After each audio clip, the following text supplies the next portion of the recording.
Australia has 1-4 players fighting to save their land from monsters. This is Eastern Australia. The western map is on reverse. Make piles for the Old One tiles in deck, resources, and military units. Arrange the personality cards so everyone can see them. Place the survey tiles face down on the board, then flip and seed the board with the indicated resources and face down Old One tiles. Randomly draw 5 of each revelation card value. Arrange them so that the 5 level 3 cards are at the bottom and the 5 level 1 cards are on top. Players take their board, components, and the indicated starting resources. Player time track discs are placed depending on player count, and the Old One's purple disc goes on space 22. In reverse player order, players put their port disc on a port space of the board. Depending on which map you use, there are different rules for placement. There are no game rounds. Turns depend on the time track discs. On your turn, move 1 cube from HQ to an action space to perform that action. The brown time track value on the action shows how many spaces to move your disc on the time track. The Build Railway action lets you spend 1 iron and coal to place 2 rail tracks. You must start at your port and connect to your existing railway. Tracks may only go over the indicated terrain. When mining, take all of 1 resource from a hex along your railway.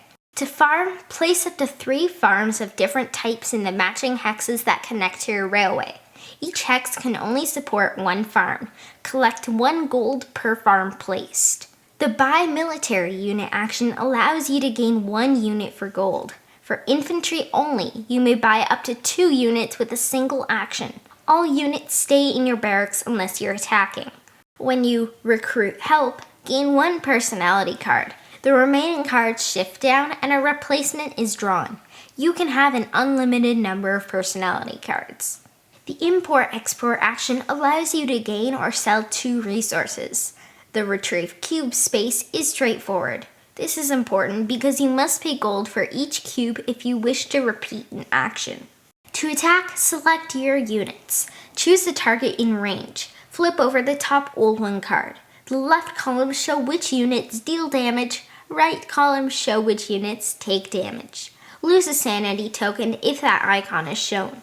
Continue until you withdraw your forces, or either you target or you are defeated. If you win, take the enemy tile. These are worth endgame points. Split points if multiple players contributed to the attack.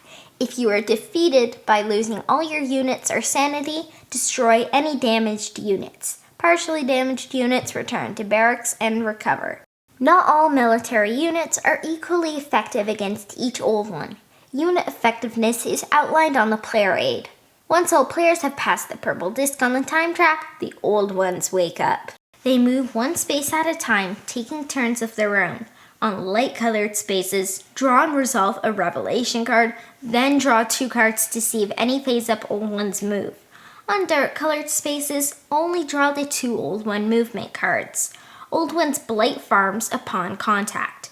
If they reach a port, the player must successfully defend it with all their military units. The game ends after all player discs have reached or passed space 53, or if your port is attacked and defeated.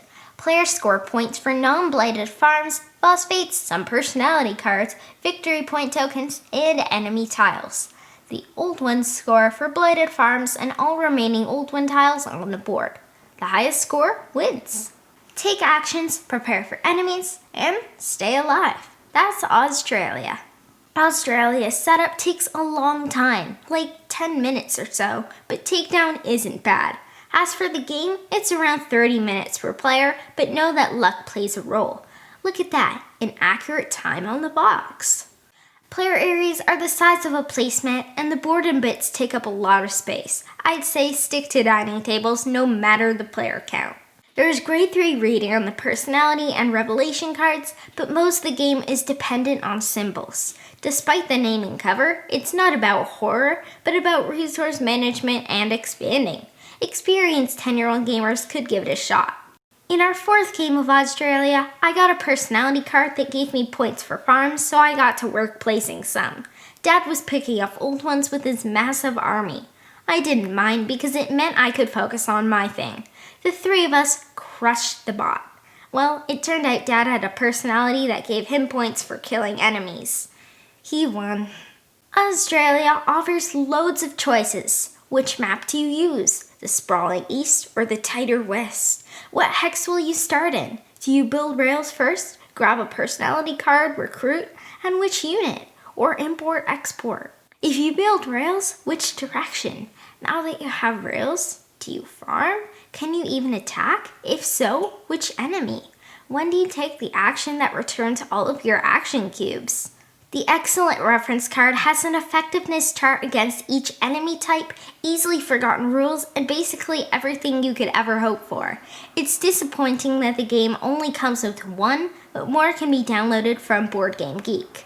The variable setup may take an eternity, but it is genius. Every game will feel different. Maybe all those kangaroos come out early, meaning you're in for a challenging late game. Maybe you have to reveal an enemy on each temple. More Shoggoths? Ugh. I love the personality cards. They add some cool instant abilities, some for endgame scoring, and some that help during the game. While some seem stronger than others, each can play a role in your victory. I like how the enemies activate and move. At first they're weak zombies, and maybe a temple. Soon, Mikos and Shoggoths are blighting your farms and knocking on your door. A certain great old one may also appear if the stars are right. Or wrong, one of those. The push your luck combat adds randomness without dice. You can mitigate bad luck by having each type of unit, but it takes more time to recruit them. I love that you can retreat before losing a unit in order to have them heal or repair in your barracks. The sanity mechanism is simple, but works well as yet another threat. Speaking of threats, it makes sense that some units work better against certain enemies. All in all, fighting is the thing that seemed the most different when learning the game, yet it's quite clever and thematic. It is slow though. The semi-co-op system is interesting and fits the theme. Sure, you want to be the most successful player, but if the world ends, you all lose. Australia is a fun, puzzling resource management game that offers plenty of choices in strategy, yet tactical gameplay that forces you to adapt, and randomness thanks to the setup and decks. There is significantly more luck in this game compared to most Euro-style strategy games. Keep in mind that sometimes, no matter what you do, a monster is going to tear through your hard work.